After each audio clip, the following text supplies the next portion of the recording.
Leanne Tweeten, I said with her that I had a different recollection. My recollection of that kiss is different from hers. I recall that differently. I have a different recollection of that than she does. I do not know, I do not remember again, I take pictures with thousands of people. I don't remember these particular photos.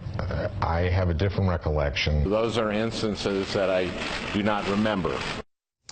Senator Al Franken, a compilation of part of the apology that has lasted over the past 2 days of these groping allegations, among others. We're back with the panel. A.B.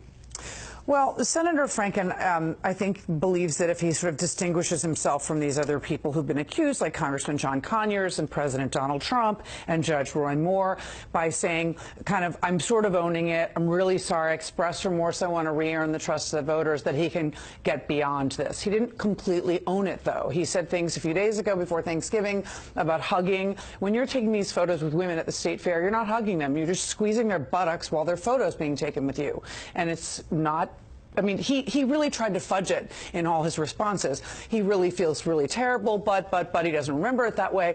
So he's kind of trying to worm out of it. The thing about the threshold for what leads to expulsion from the Senate for behavior that happened before you were there and not part of your service there becomes really murky, because Republicans are not asking for Al Franken, except for some criticism from Marco Rubio, for him to step down, because they're not going to expel Roy Moore if he wins that Senate seat. Let's turn to Nancy Pelosi, the House Minority Leader, defending her old colleague, John Conyers from Michigan.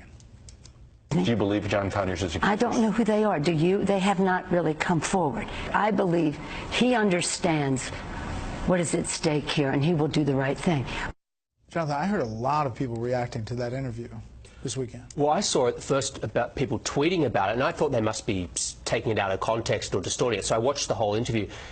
It's as bad as I could have imagined it, really. She brought up his voting record, a pro-women voting record, as a defence for him. This is a guy who's made a confidential payout for sexual harassment allegations.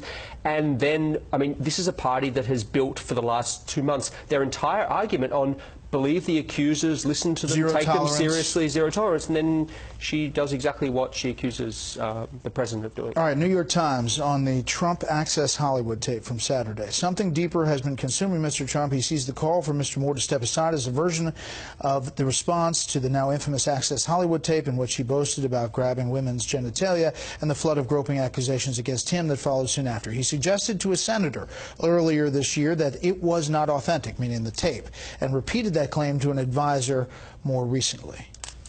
I mean, we don't know the senator. Nobody's spoken out.